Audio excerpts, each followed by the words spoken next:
You've got to mind your business, Amanda. Mind your business. That pays you. Like,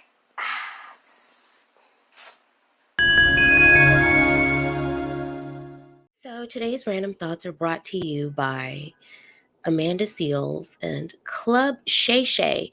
If you guys don't know what's going on, Amanda Seales was recently on Club Shay Shay. And for those of you who don't know who Amanda Seales is, she is an actress, she is a author, she's an activist, a singer. I believe she was also in Floetry for a second there.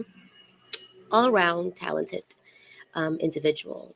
Now, I've always known that Amanda has had a lot of backlash, especially recently. And years ago, I did used to follow Amanda.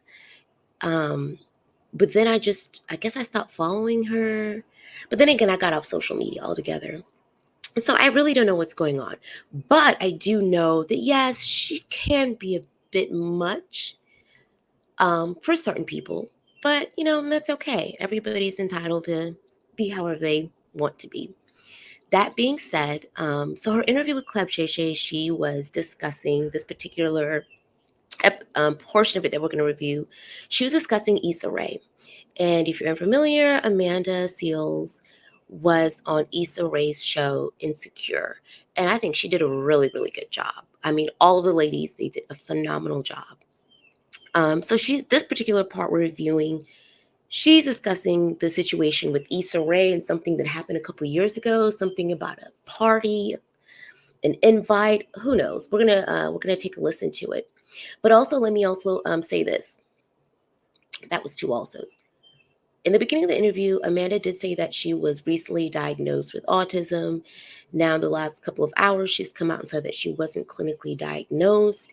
It was a self-diagnosis. I have a lot to say on that, but maybe we'll touch on that a bit later. But as far as we're concerned, we're going to move forward as we're reviewing this particular portion of the interview as based on the fact that she has she's diagnosed herself with autism. And also the full link for Shannon Sharp's interview with her will be posted in the description. Please go take a look at the full interview, subscribe to his channel, because obviously I'm reviewing their content. All right, let's get into it. Give me a second.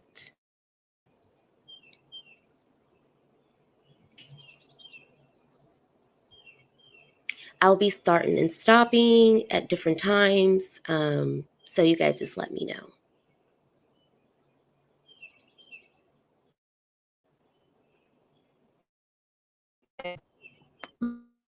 My ace boon coon. She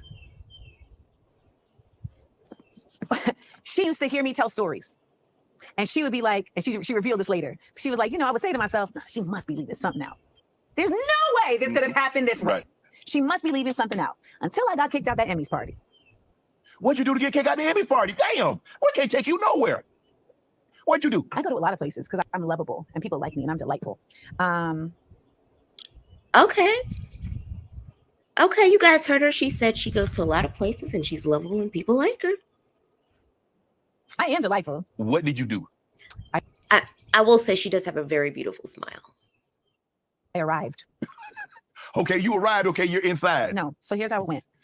So because Hollywood is just so inundated with whiteness, there was this conglomeration of folks that came together to say, you know what, we're going to have a Black Emmys party. Because, have you been to the Emmys parties? I've never been to an Emmys So party. they're just very blah. Like, it's just a bunch of people sitting around like, am I right? Yeah. Am I right? Oh my God, Kirsten. Like, that's the vibe. Yeah. But when we party, we want to have a little bit more fun to it. Culty nice.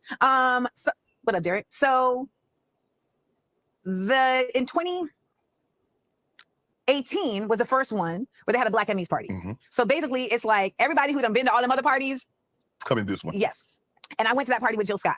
And one of the people that planned that party was Issa Rae's publicist, Vanessa Anderson. So she was one of the planners of the party. But there's a bunch of people involved in planning this party. Correct. So I show up with Jill, and Jill's manager was like, hey, can we? And I remember. I have a question. So was this an Emmys party put together by HBO? it's I'm a bit confused on that. Or was it a party put together by a bunch of people that were like, hey, let's have a party after the Emmys, and let's all get together and celebrate each other? Like, was it sponsored by somebody? Was it like a thing? You guys get what I'm asking? Okay. I remember hearing Vanessa go like, oh, come on, Amanda. Mind you, I'm like, I don't know what I'm doing wrong right here. Right. Like, I'm just standing with Jill Scott. Right. But nonetheless, we came to the party. We had a great time. So, and I said to Issa, like, I don't know what's going on with your publicist, but like, she got something wrong. She got a problem with me. And she was like, that's between y'all. Okay. I said, well, it's not really between y'all because I don't have a problem with her. Right. But she seems to have a problem with me. And she was like, that's none of my business. Okay. Okay. So now next year is 2019. And it was interesting because in 2018, it was packed like a dick in front of that place. And 2019, there was like nobody there. But I was at the HBO party, and every Black person I saw, I would tell them, make sure you go to the Black Emmys party. Because I am a... Okay, so it wasn't an HBO party. It was an after party. Okay, that makes sense. About creating community, and I want us to be together. Right. So I pull up with... Did y'all catch that little bit of shade there, though? My homegirl, Kathia, and Kendrick Sampson, who's on Insecure. You know the show where I don't have any friends? Yeah. So I pull up with Kendrick Sampson. So we get to the door, and I learned later that she just is white passing, but this is a Mexican girl, but like she looked like a white girl. Mhm. Okay. So she at the door for the... Emmys. For what kind of party? Emmys Black Party. There you go. So she tells us... Was this an official Emmys Black Emmys party? And the reason I'm asking this is because, like, was it like, you know how they do like Essence will have a party, or I don't know, the New York Times, the NAACP, like what? You know what? Okay. You can go in, you can go in, you can't go in. Now I think she's talking to my friend because my friend is a realtor. Right. And she says, no, you can't go in. And I said, well, why can't I go in? She says, you're just on the list to not be able to go in. Now, I had also been invited to this party directly by Jesse Williams. Right. So Jesse Williams had texted me and said, please come to the Black Emmys party. Right. Okay. So I'm like, all right, I'm gonna come to the Black Emmys party. Yeah, of course. Like, that's what I am about. So I come to the party and I'm like, okay, why am I not being let in? Kendrick says, I'm gonna go look. I'm gonna go look around and see why you're not being let in. Well, baby, I'm not standing outside no party. Right. So I head out. But then I'm stopped by this brother, Joey Harris, who works with Janet Jackson. Joey's like one of these people who's just always, his disposition is just always like glowing. It's kind of like Jordan. Right. So he's like, where are you going? I'm like, oh, they said they won't let me in the party. He's like, absolutely not. Come on back. We don't get you in this party. Okay. So we come back. And so this is an example of someone trying to protect and look out, right? So he brings me back. And he's like, why are you not letting her in the party? By the way, at this time, I'm hosting Bring the Funny on NBC. Right. There is a billboard the size of a hotel 2 blocks away with me and my co-stars on the show, Chrissy Teigen, Jeff Foxworthy, and Kenan Thompson. And can I just put a pin in this really quick to give them their props? I had a real hard time on Insecure, and I'll get to that. But being on this show was so affirming because everyone there was so just happy to be happy. And I hadn't experienced that on that set. Like from the showrunner to the writers to my stage manager, Roger, to my co-stars, like I just got to be myself. Right. And it really let me know it's not you, it's the environment. And I don't get to talk enough about like the positive shit because people are always so attracted to the negative. Yeah. But I remember day one, Chrissy Teigen, we had to do rehearsals for the first day and they had me in these stilettos, Shannon. Oh my God. Like I would have had to go in a whirlpool. Yes, the feet were crying. And I had an injury from these fucking stilettos. And the next day, Chrissy Teigen brought a foot massage from Sharper Image and left it in my dressing room for the duration of the shoot. Like that's the kind of people, you know, just generous for no reason, right? And we just had a blast. We had such a good time. And I remember Jeff Foxworthy one time, they wanted us to do this ad where and I don't drink. So okay, so she had a good experience. I don't remember that show, but it sounds like she had a really, really good experience on the show with them. So it's like, I don't mind drinks being around, but like me pretending like I drink ain't my job. Right. So I was like, I just don't feel comfortable doing this. Now it becomes a thing. This is how I get labeled difficult. Because we didn't get any prep for this, but you need to go along with whatever they give you. Didn't you know that? Whatever they give you, you're supposed to do. No. Well, when you're a woman, it's even more, quit stirring up trouble. So Jeff Foxworthy saw shit going left and he stepped in and he said, yeah, I don't feel comfortable with it either.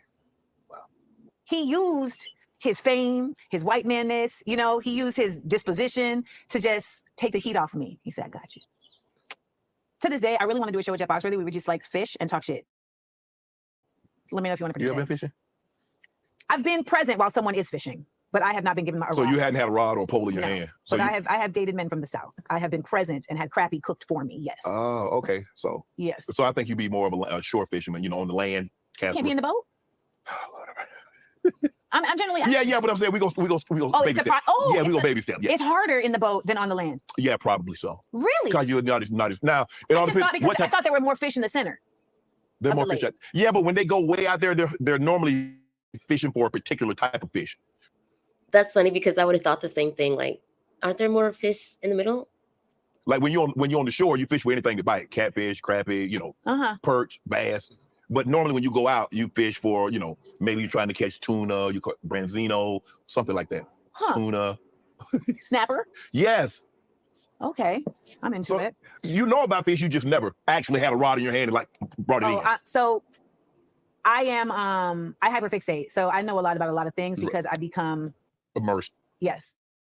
So like I'm a scuba diver, so I know a lot about fish. And then at one point it was like, I'm gonna learn everything I know about dogs. And now I'm gonna learn everything I need to know about Game of Thrones. I'm gonna learn everything I need to know about, you know, NCAA football. Like, I mean, like, but I do know a lot about fish. So you say because I'm in the middle of the story. Sometimes I veer off, but I always come back. Because I want to make sure we get to your insecure role. So I just wanted to shout that out because Bring the Funny was a beautiful experience and it was super duper dope. So when we're here and Joey Harris is trying to get me in this party, the white girl says again, well, the white passing girl.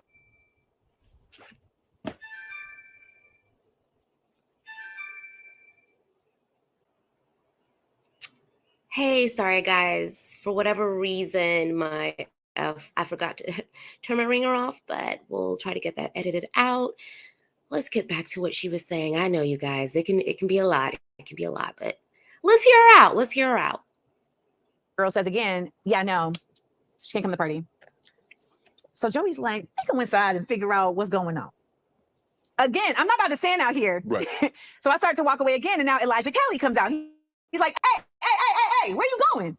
I said, they're not trying to let me in this party that I was invited to by Jesse Williams. Did you attempt to call Jesse? Did I attempt to call Jesse? I texted him. Okay. But he's in a party, you know, so I texted him. So then Elijah. See, that's the first thing I would have wondered. Like, if Jesse invited you, why didn't you just call him? You know what I mean? Like, call the person that invited you. Like, yo, they got me out here waiting and I don't wait, or they're not letting me in, or whatever the case may be. But yeah, I feel like you would have to call the person that actually invited you. I could be wrong. Is like, well, I'm one of the planners of the party. So they can't stop they can't stop me from bringing you in. Right. So he starts to bring me in and homegirl grabs my arm. But I remember when I told you I've been a New Yorker since I was 12? Shake that off. Yeah, lose me. Yeah, crazy. So we go in the party and I go and sit down. No, sorry. I go in the party, I go by the bar. My homegirl goes to the bathroom. I'm standing by the bar and a security guard approaches me. A security guard your size approaches me and says, hey, I'm gonna have to ask you to leave. And I said, well, why do I need to leave? And he said, because you're being asked to leave. I said, well, who's asking me to leave? He said, well, let me go find out. Well, I mean, you came and say they're asking you to leave and you don't know who's asking me to leave. You got to go find out. He was given an order. Yeah. So now he comes back and he says, Vanessa Anderson is asking you to leave. I said, well, you need to find Vanessa and have her come tell me herself. Is that Issa Rae's publicist? Yes. I said, well, you need to have Vanessa come and find me and tell me herself. What is her issue with Vanessa? And comes back with 3 other men. And one of the men now is a brother, and he's walking towards me cursing. So he's literally walking towards me saying, you need to get the fuck out of here. You need to leave. What is up with her and Vanessa? And I'm like, mind you, I'm dressed down, honey, okay? And he's like, you need to leave. Now Kathia was in the bathroom. She's now just come up. I do remember seeing a picture of her that day when all this stuff happened years ago. She looked really, really good. She was dressed down. So she was definitely going to a party. And I'm looking around and I can see people seeing the ruckus, right? So I'm like, why do I have to leave? Because we said so. So there's like violin energy and language coming towards me, right? I ain't no sucker. Okay. But I'm also not stupid. I can't fight for men. So so the first one, who was kind, he had come up right here, but then the other three were right here. So I have to realize I've lost this fight. So I pivot to leave, but I pivot really fast because I'm going to still say my mother piece. So when I pivot and I pivot to go you, I guess they thought I was about to do something. So the white guy steps in between me and the brother and chest bumps me and throws me back. So now this is an assault because I hadn't raised my hand to do anything to anybody. So luckily I'm nimble in a heel.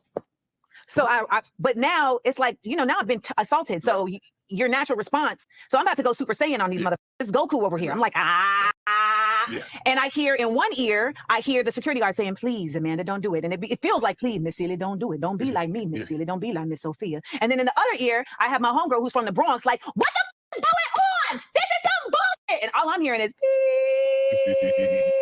But I look around and I see nobody coming to my aid. All these agents and people that I see around. Now, none of them are insecure. None of them are, but there's people whose faces I still remember. And they will not get a hug in a party either. I just refused somebody a hug the other day for this. I think she's talking to my friend because my friend is a realtor. Right.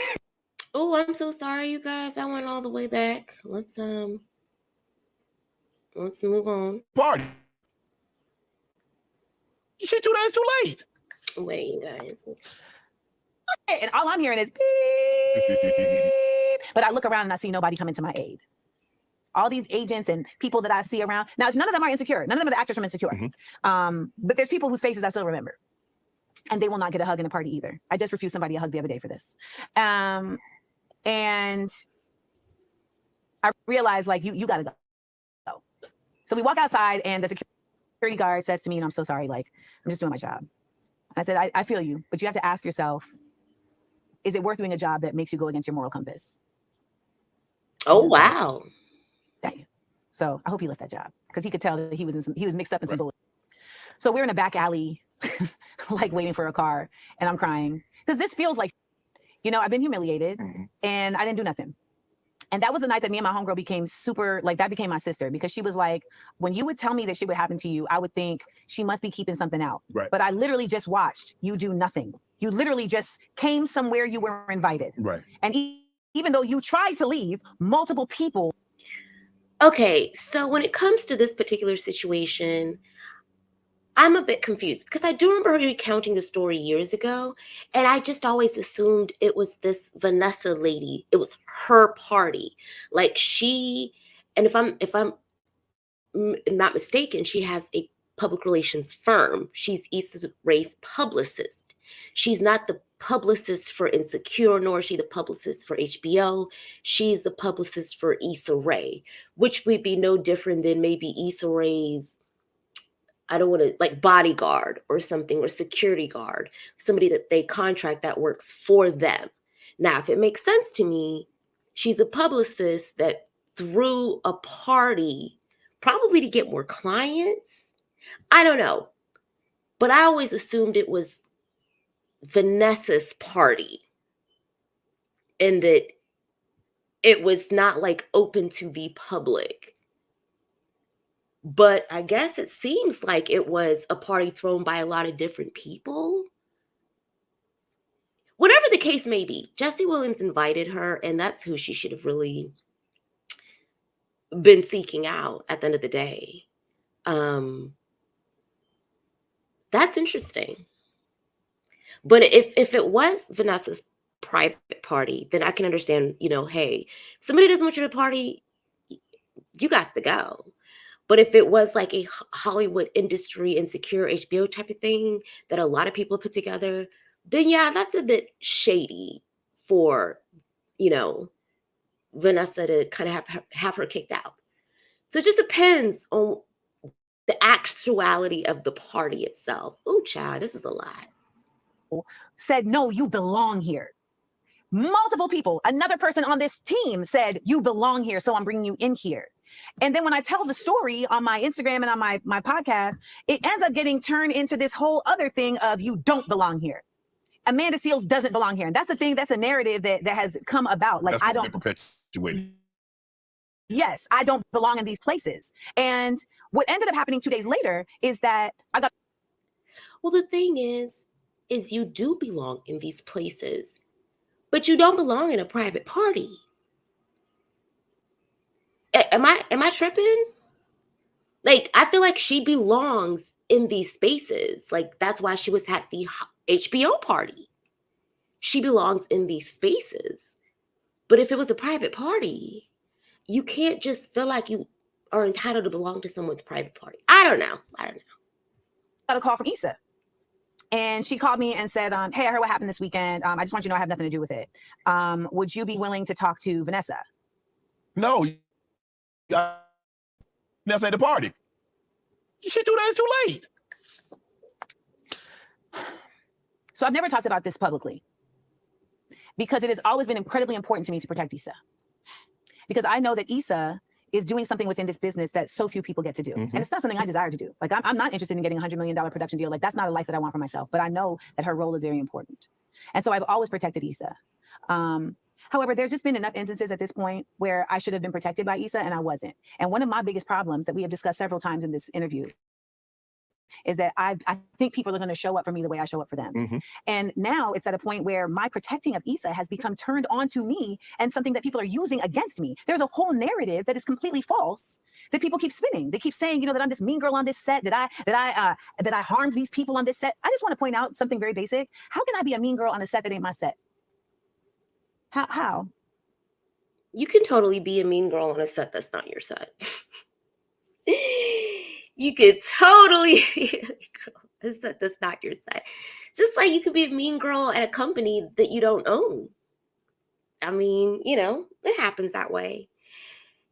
This is a very interesting perspective. So I feel like she's probably hurt that, you know, I mean, she seems like she's hurt that she feels like Issa didn't stand up for her when it came to the Vanessa situation with her publicist. And again, I'm looking at it from a business perspective. My question would then be, did Issa protect you at work? Because you're her employee. So was there a hostile work environment at work? Or because this party seems to have happened and occurred outside of work. So was there a hostile environment at work? I'd be curious to know about that. Because if anything, that's what she would be protecting you from, because she's, you know, your employer, you're the employee. So she should definitely be protecting you from a hostile environment at work. But outside of work, I don't know. It's your show. You are my boss. I don't even have the capacity to be the mean girl here because you can fire me. So there's no way for me to be a mean girl in this situation. And I know some people that may buck up against like the confirmation bias that they've created, but it's you know, when I got to that show, I had a show on Issa's website on YouTube. I had my show Get Your Life. And when it came out on her YouTube, unfortunately, the press picked it up as Issa Rae's new show. Right. But she didn't do anything except put it on her site. Like I put all my money into it, I wrote it, I starred in it, etc. And so I said, hey, you know, would you mind, you know, tweeting to correct this? And she just wouldn't. She wouldn't promote any of the shows, you know, and I just felt like that was unfortunate, but it didn't change my view of her character. Like it just let me know, like, okay, this is how she do business. But in that time, her publicist was interacting with me. And okay. I do remember she did have the show on there, but I always knew it was her show. So I get it. She's heard that Issa didn't promote her show. Yeah, that's a bit odd because, you know, that's a show on your platform. Like, hey, you know, whatever. But at the same time, she did put your show on her platform. So like she's still, again, putting money in your bag. I don't know. And was from just day one, just so acerbic, like just vitriolic for no reason, to the point where Issa's business manager had to say to the publicist, like, can you please try and be kinder to Amanda? She's like a talent on our channel. And you have no reason why she would treat you, behave. So Issa says, would you talk to Vanessa? No. I said, sure. You know why? Why? Who's my boss? Who's my boss in this situation? Well, Issa's the boss. And where do I have to go back to work? Secure. So what's the game you talked about? You had to play the game. But hold on. But there was a situation earlier, Amanda, where she said, that ain't my business. Y'all need to handle that. Now she wants you to talk to her. You're good at math. You good at math, Sharp. Shannon Sharp. I'm just saying because you like... You can't spell Sharpton without Sharp now. Well, again, business perspective. Yeah. She was supposed to call her and say, hey, do you let's try to resolve this because I don't want to deal with it. You know, because again, the bottom line, right? I don't know. Probably Issa should have gotten involved a bit earlier, I think. And maybe sat them both down and said, hey, but then again, like, is it her place or responsibility? Because I don't view her personal publicist the same as I view one of her employees at one of her studios. It'd be different if this was the publicist for the show. But it's like these two people have nothing to do with each other. Does that make sense? But maybe they did and there was more going on than we know. I don't know. So, okay, you have... So I take the call. You should say, I want to meet face to face. I want to look at one. I like to look a person in the eye. My feelings were hurt. My feelings were hurt. I just got assaulted in a party for Black people in Hollywood. Mm-hmm. And I've been in Hollywood longer than majority of the people in this fucking party. Right. My feelings are hurt. Okay, you take the call. Hello? Hi, Amanda, this is Vanessa. I just want you to know that, so none of this has anything to do with Issa. That's the first thing she says. None of this has anything to do with Issa. So I just want you to know that, but I do want you to understand that it was me who kicked you out of the party. Okay. So I just want you to know that the reason I kicked you out of the party is because I don't like you. Ooh. Okay. Well, that's all I need to know. There's nothing else for us to talk about. And I hang up. She calls me back immediately. Why'd you hang up? I said, because there's nothing else for us to talk about. She says, don't you want to know why I don't like you? No, not actually. Actually, I don't. No, I don't, because it's none of my business. I've never done anything to you. And for you to put me in harm's way off of literally nothing means that I don't need to talk to you about why you don't like me. You need to talk to your therapist about why you don't like me. Ooh. And I hung up the phone. She called back. No, she called around. Okay, see, I was with you up until you said you need to talk to your therapist. Because none of this is making sense to me because I'm looking at it from like corporate world, right? I mean, you get a phone call, somebody says, but if they had that kind of attitude on the phone, I probably would have responded the same way too. But she says, hey, I don't like you. Do you want to know why? You say, no, it's none of my business. Cool. At that point, it is what it is. Like, it is what it is. Do you get what I'm saying? But then it's like that adding of that little, like, you should talk to your therapist. And I'm like, well, that didn't resolve anything. It didn't resolve a single thing. I don't really think Amanda really looks at the big picture when it comes to her career. I just don't. She starts a smear campaign. Oh. And let me say that's because it's sad because she's really talented. So this whole time, your boss, and I don't do the gossip thing. So have you ever had a conversation with Issa about this situation, about her publicist? You're saying since the situation? At any point? Well, I mean, I had that one time where I said to you. Yeah, and she said, well, y'all need to work that out. That ain't got nothing to do with me. So now after this conversation with the publicist, and I get off the phone, I start getting word that she is going around to the different publications and different people because it starts coming back to me. Mm-hmm. And she's going around saying that I was in danger of getting fired from Insecure, which honestly, I don't even know if that was true or not, but that had never been brought to my attention. She starts going around saying that I got in a fight at the party. She starts going around saying that I peed on the floor at the party. What are you, a puppy? I mean, I got to move it to the side. Like, what are we talking about? So let me ask you this. So, well, I feel like I'm going to answer your question. Okay. So Issa then calls me again and says, hey, I just want to know if this is going to be a problem on set. Because now this is going on for 2 weeks. Mm-hmm. And this going viral, earlier in the conversation, you were like, why do you care if people who don't know you, like, are saying mean things about you? And it's like, I wish I had that. And I'm at a point in my life where I'm there. No. But it's really up when the pylon happens and it has nothing. I would like to point out that you wouldn't go viral if you wouldn't get on the internet. You know, like, just don't get on Al Gore's internet and say stuff. I know that sounds crazy, but you literally wouldn't go viral. Nobody would know. It's the internet. Thing to do with reality. Like, I don't even mind a pylon if it's something I really did. Right. This situation, I'm like, how am I the villain in this situation? Well, you shouldn't have gone to her party because it was her party. Well, it's not just her party. There's several people at the party. It's not like I crashed her baby shower. Right. But also I'm looking at Issa because it's like, this is your responsibility. We are both your employees. Mm-hmm. I think that's the issue again. Yeah, it's not a baby shower, but if it's a private party and you know that they don't want you there, why go? Because she said earlier that the prior year they were feeling some type of way about her then. So then why go? You know what I'm saying? You look cute. I'm sure there were so many places to go. Why go? And this is a part of leadership. This is the important part of leadership. And that's what makes leadership so annoying, is you got to manage people. Yes, you do.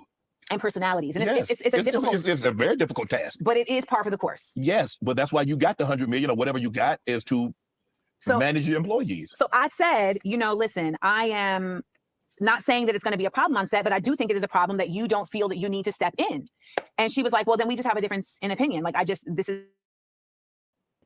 this is between y'all. This is between y'all. Well, if it was between us, why'd you intervene and say that she wanted to call, I needed to talk to her? If you felt it was just between us, because you interjected yourself into that. If it's between two people, I shouldn't have interference from someone else to say we need to get together. The two people, either she reaches out to me or I reach out to her. She called her because at the end of the day, she's got a production to do. And she has production to do. It's business. So of course she's got to make sure that one of her talents is okay. Like, if there's something else that needs to be done before we get to set and it becomes a blow up. Again, I think that Issa probably should have done this and dealt with this a while ago, but it seems to me that she's not really confrontational. And she just didn't see the need, because if she looks at it like me, like, again, is Issa Rae's publicist, Vanessa, is she on the payroll at Hooray Media or whatever?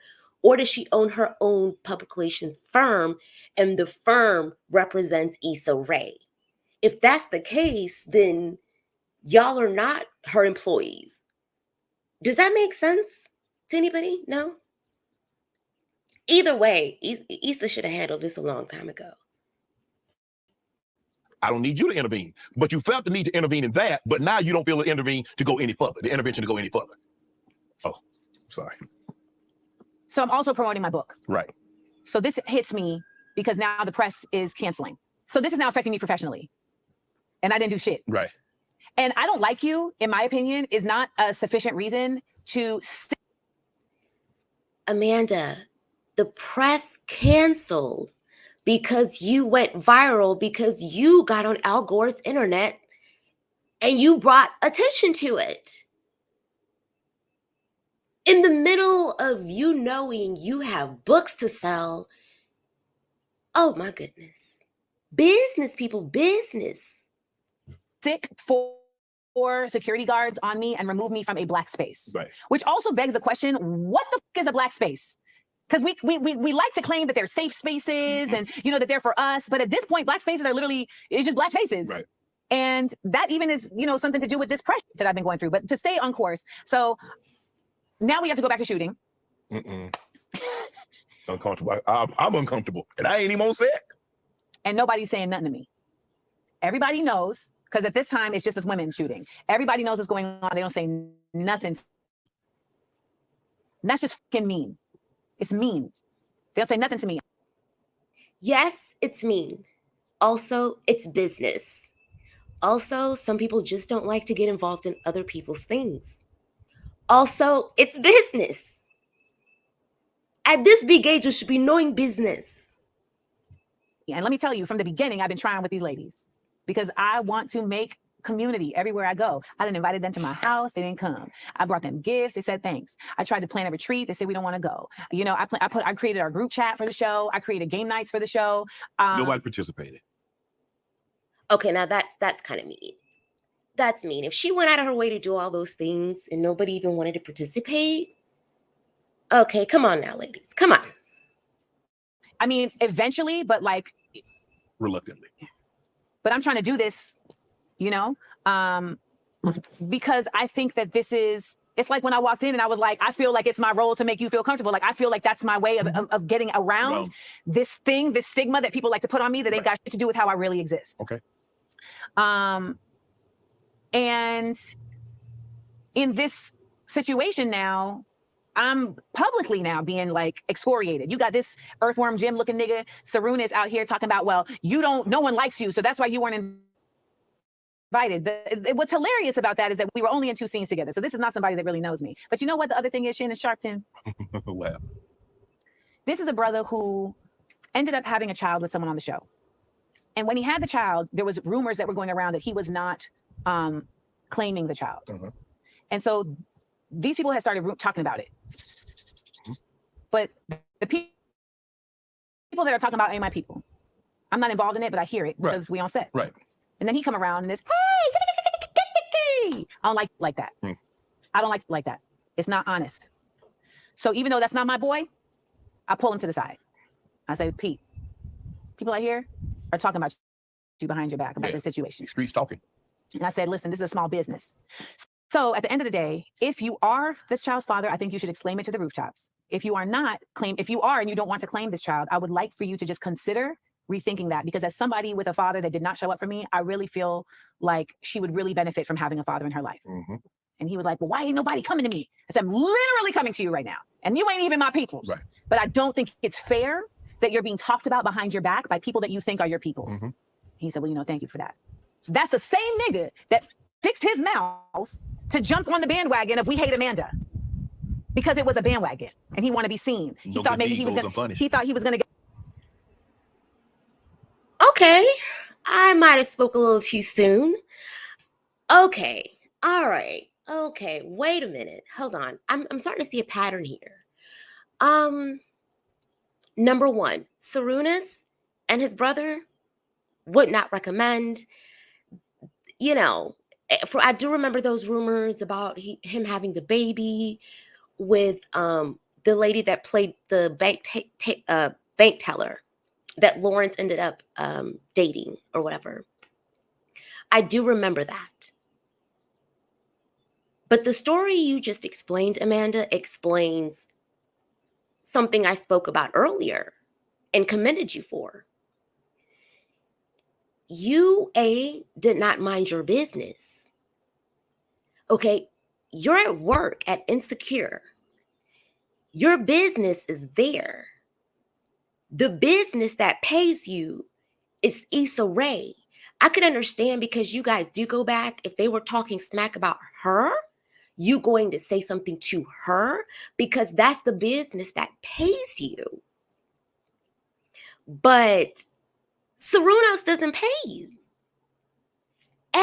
B, I hate to be the one to say this, but Amanda is a bit of a pick-me-ish when it comes to men.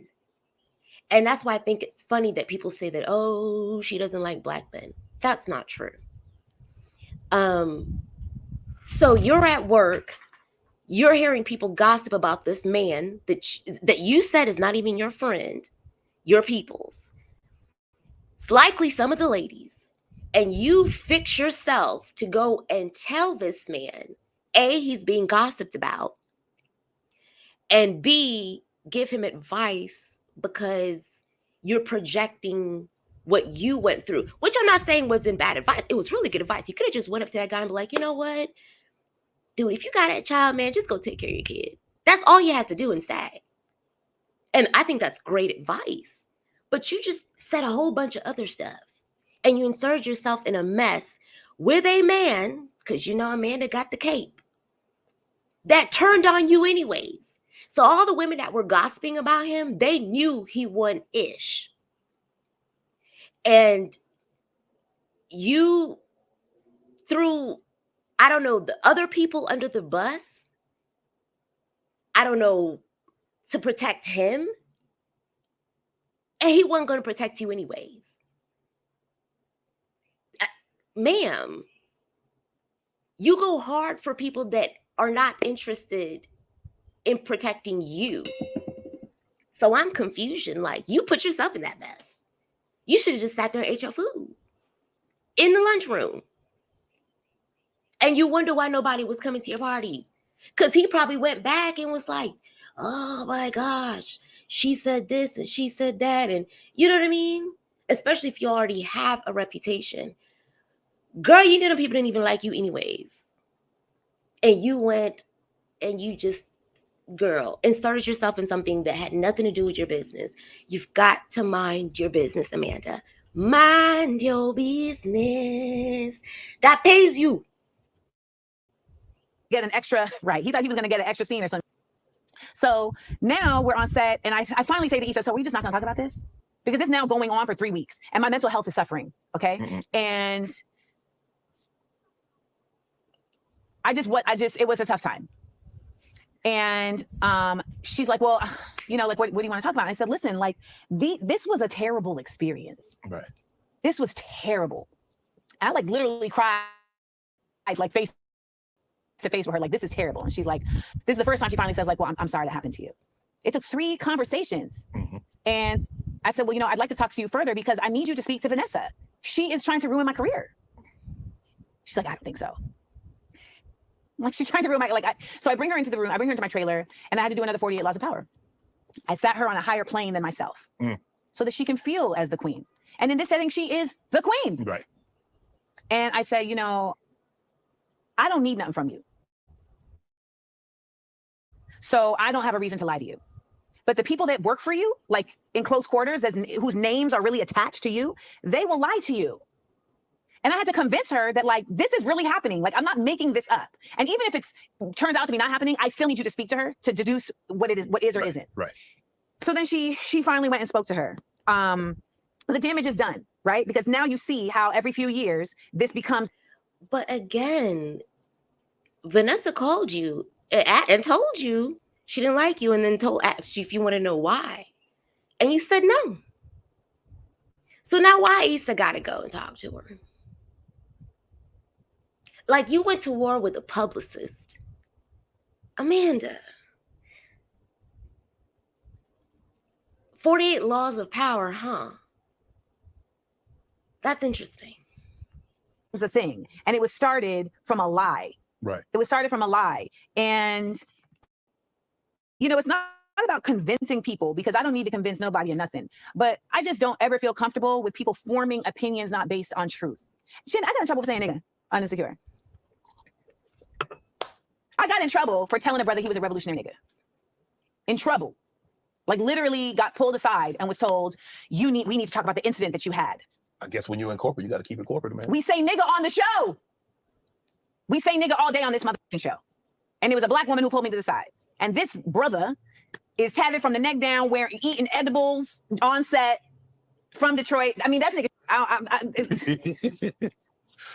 But I had said to him, because there was like a Malcolm X quote in my trailer, and he sets my trailer, my clothes in my trailer. So I came to him, I was like, hey, did you leave that Malcolm X quote in my trailer? And he was like, nah. I was like, damn, you're the only revolutionary nigga around here. He was like, I'm not a nigga. And I said, okay, I get it. Who said that? And I kept it moving. Yeah. This was the incident. So she's like, we need to talk about the incident. And I said, well, what incident? What incident? Well, when you just referred to him as a nigga. And so actually, I referred to him as a revolutionary nigga. It was a compliment. Right. Yeah, but when he said he's not a nigga, you didn't take it back. I said, like, you mean like take backsies? I mean, where we at? And she was like, well, I said, but we literally say nigga on this show. Like, literally. She's like, well, you're going to need to apologize to him. But this is the action of, like, you need to bow down. People are always trying to get me to, like, apologize for some shit I didn't do wrong, right, because they feel like I'm too haughty. They feel I'm too sure of myself. They feel like I need to be cut down to size all the time. And the unfortunate part of that is that it's not a reflection of me, it's a reflection of them. Right.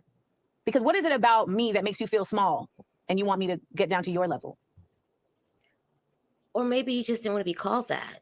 Like, I get that's a bit nitpicky, but it's no different than if he came to you and was like, oh, you are a bad bee. And some women don't even like to be called bees, even in that type of colloquialism, right? So maybe he just didn't like to be called that. I don't know. And it's kind of like you just judged him up front based on his appearance. And I'm pretty sure you wouldn't like it if somebody did that to you. It's a lot, girl. It's a lot. Why do you feel small? What's going on with you? Who made you feel that way? That's not fair to you. And when you speak like this, it's condescending. Like, it's so, you're minimizing how they felt. Girl. You. Come on, rise up. It's in you. You know what I'm saying? Like, that's really what that is. So she brings him into my trailer. What in the pull your bootstraps? You fake apologize. Cause she there. And I was like, oh, you good? She's like, no, I need to stay in case something happens. What's gonna happen? I look at him, what you think is gonna happen? He's like, I don't know. I was like, oh my God. I said, you know what? I apologize for calling you nigga. I did not intend to offend you. Of course, in my head, what I said was, I should have called you a, but I didn't say that. I didn't say that. But it felt like, right. It felt like it. So now we got to shoot the car scene where we're driving in Malibu. Right. So we in the car and I'm telling them about what happened and I started crying because I'm a sensitive soul and because this felt like another instance where I was being like bullied. And I think it was a bit nitpicky, but also again, why are you crying about it? Like, you said that to that man. Laughed in my mother's face as I was crying and said, well, you know, you do have a tone. At the end of season 1, I pulled Issa aside after this. I said, can we go to dinner? I want to take you to dinner. I took her to dinner. I said, I feel like you think I have something against you. And I don't know why you feel that way. Because we had been cool from even before this. Right. She was like, well, no, I said, I feel like you have something against me. And she said, well, I feel like you have something against me. And I was like, based on what? Because again, Shannon, I'm on your show. Right. I can't do nothing. Like, I'm only to get scenes added if you add them. I'm in pocket, baby. I can't do nothing. But it doesn't, I don't think you realize that you're in pocket. I don't. Because honestly, I'll share my thoughts after this. So I said, well, why? She said, well, I guess I was looking at you like your character. Am I that good of an actress? She wrote the character, bro. What? And so I said, you know what? So let's clean the slate because that's not. I have nothing against you. I really don't. And if that came off, that was not my intention.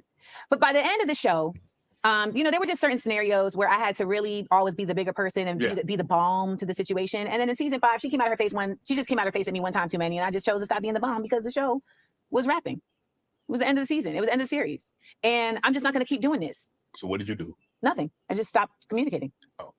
I mean, I had a little real, and he says that Issa is like most of her set is with women, camera people, et cetera, and that she's very empowering to women. Oh, I disagree. She wasn't empowering to me. She didn't feel like she didn't feel like I deserved to be protected. I'm only giving a I'm only giving a portion of the situations. Yeah. So, but that was my experience. Okay. And nonetheless, I have still always protected her because I felt like it was my responsibility to do so, but it is not. And as you did. Honestly, you guys, this is about as much as I can do. So when it comes to the whole Issa Rae thing, it just seems like she probably wanted more from Issa than what Issa was already giving her. Here's the thing. She's already putting money in your pocket, right?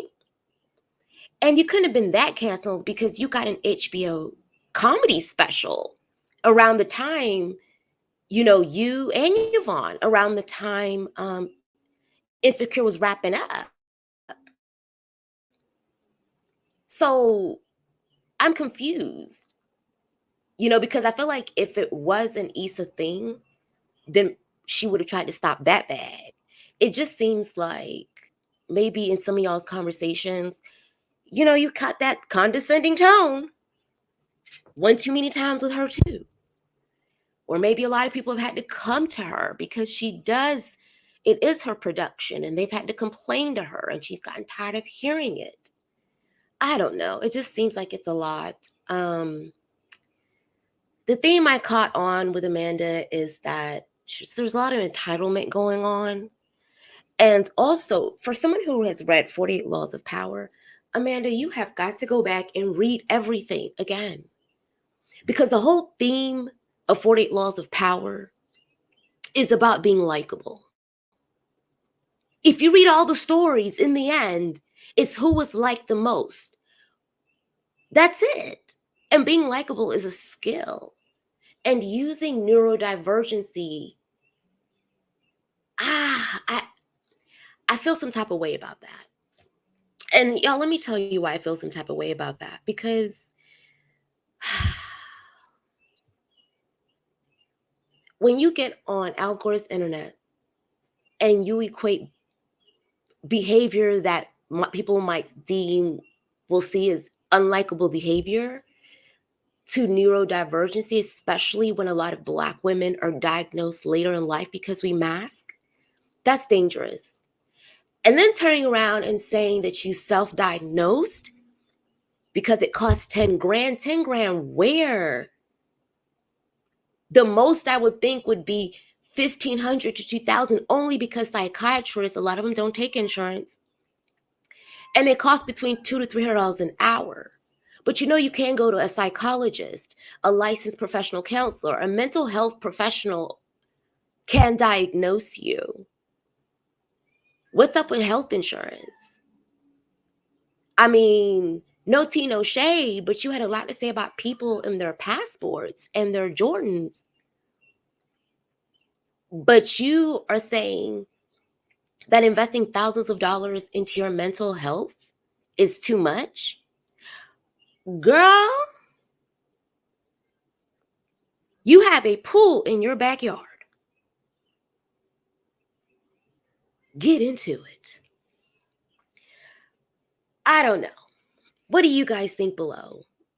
What did y'all think about the interview?